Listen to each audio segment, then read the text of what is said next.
ക്ലാസ്സിൽ നമുക്ക് ഉപദ്വീപീയ പീഠഭൂമിയിലെ നദികളെക്കുറിച്ച് നോക്കാം.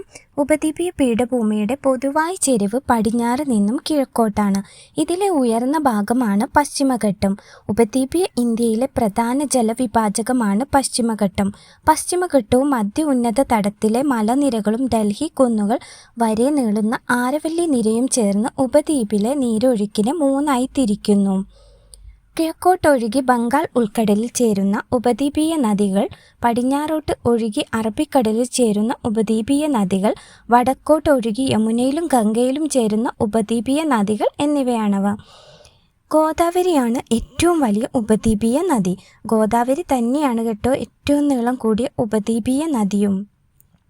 1465 കിലോമീറ്റർ നീളവും 3.13 ലക്ഷം ചതുരശ്ര കിലോമീറ്റർ വൃഷ്ടിപ്രദേശ വിസ്തൃതിയുമുള്ള ഈ നദിയെ വൃദ്ധഗംഗ, ദക്ഷിണഗംഗ എന്നും വിളിക്കുന്നു.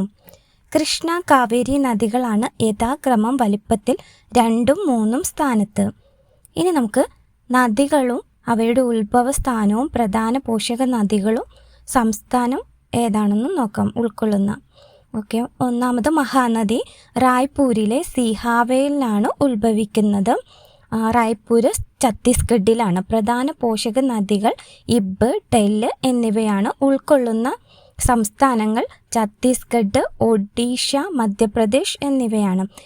നെക്സ്റ്റ് ഗോദാവരി മഹാരാഷ്ട്രയിലെ നാസിക്കിലാണ് ഉത്ഭവം. പ്രധാന പോഷക നദികളാണ് പ്രൺഹിത, ഇന്ദ്രാവതി, ശബരി എന്നിവ. നദീതടം ഉൾക്കൊള്ളുന്ന സംസ്ഥാനങ്ങൾ മഹാരാഷ്ട്ര, മധ്യപ്രദേശ്, ആന്ധ്രാപ്രദേശ്. നെക്സ്റ്റ് കൃഷ്ണ. ഉത്ഭവം മഹാരാഷ്ട്രയിലെ മഹാബലേശ്വറിലാണ്. പ്രധാന പോഷക നദികൾ തുംഗഭദ്ര, ഭീമ, കൊയ്ന എന്നിവയാണ്.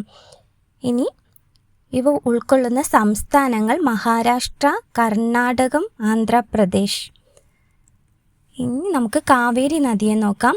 ഉത്ഭവം ബ്രഹ്മഗിരി കുന്നുകളിലാണ്.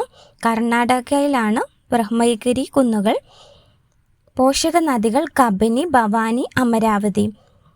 ഉൾക്കൊള്ളുന്ന സംസ്ഥാനങ്ങൾ കർണാടകം, തമിഴ്നാട്, കേരളം. കാവേരി നദീജല തർക്കം എന്താണെന്നറിയാമോ?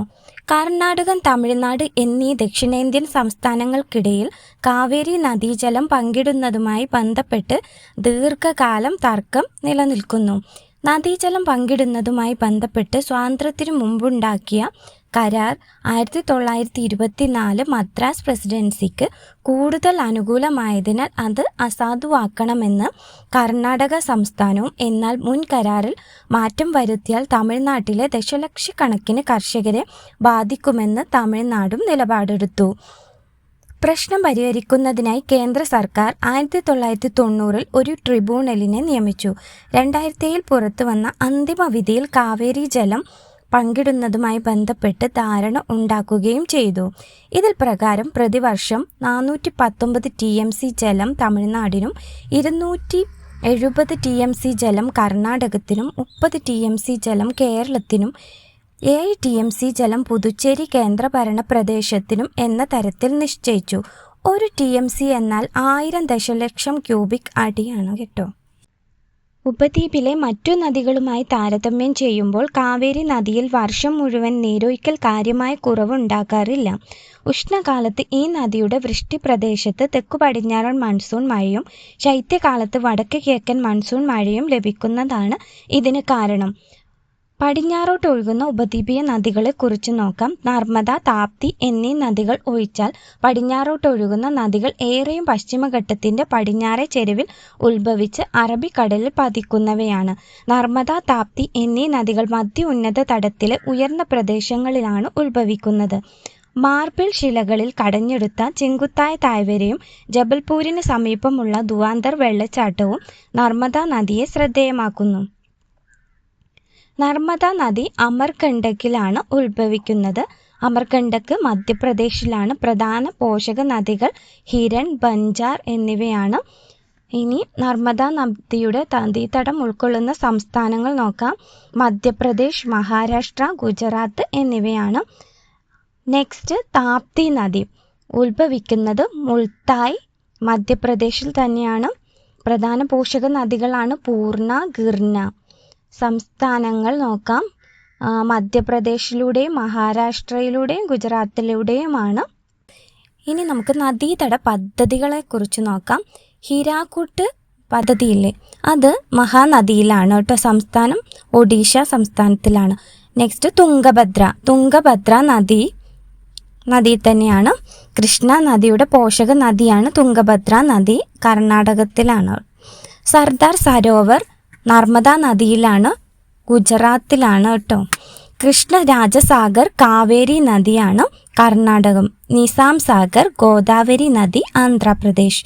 ഗംഗയിലേക്ക് എത്തുന്ന ഉപദ്വീപീയ നദികളെ നോക്കാം. മാൾവ പീഠഭൂമിയിലെ ഉയർന്ന പ്രദേശങ്ങളിൽ ഉത്ഭവിച്ച് വടക്കോട്ടൊഴുകി യമുന നദിയിലേക്കും നേരിട്ട് ഗംഗാ നദിയിലേക്കും ചെന്ന് ചേരുന്ന നദികളാണിവ. നർമ്മദ ബച്ചാവോ ആന്തോളൻ. നർമ്മദ നദിയിൽ വലിയ ജലസംഭരണികൾ നിർമ്മിക്കുന്നതിനെതിരെ രൂപം കൊണ്ട ശക്തമായ ജനകീയ പ്രതിരോധമായിരുന്നു നർമ്മദ ബച്ചാവോ ആന്തോളൻ. ഗുജറാത്തിലെ സർദാർ സരോവർ അണക്കെട്ടടക്കമുള്ള വലുതും ചെറുതുമായ നിരവധി ഡാമുകൾ ഈ പ്രദേശത്തെ പരിസ്ഥിതി നാശത്തിനും കുടിയൊഴിപ്പിക്കലിനും കാരണമായതോടെയാണ് പ്രക്ഷോഭം ആരംഭിച്ചത്. തദ്ദേശീയരായ ആദിവാസി ജനവിഭാഗങ്ങളും കർഷകരും പരിസ്ഥിതി പ്രവർത്തകരും മനുഷ്യാവകാശ പ്രവർത്തകരും ഈ പ്രക്ഷോഭത്തിൽ കൈകോർത്തു. 1994 മുതൽ 1999 വരെ ഈ പദ്ധതിയുടെ നിർമ്മാണ പ്രവർത്തനങ്ങൾ നിർത്തിവെക്കാനായതും ലോകബാങ്ക് അടക്കമുള്ള നിക്ഷേപകരെ പിന്തിരിപ്പിക്കാനായതും ഈ പദ്ധതിയെ സംബന്ധിച്ചുള്ള ഒരു നേട്ടമാണ്. ഒരു നദിക്ക് കുറുകെ അണക്കെട്ട് നിർമ്മിച്ച് വിവിധ ആവശ്യങ്ങൾ സാധ്യമാക്കുന്ന പദ്ധതികളാണ് വിവിധോദ്ദേശ പദ്ധതികൾ. വെള്ളപ്പൊക്ക നിയന്ത്രണം, ജലസേചനം, ജലവൈദ്യുതോൽപാദനം, ഉൾനാടൻ ജലഗതാഗതം, മത്സ്യബന്ധനം, വിനോദസഞ്ചാരം തുടങ്ങിയവയാണ് ഇത്തരം പദ്ധതികളുടെ ചില പ്രധാന ഉദ്ദേശങ്ങൾ.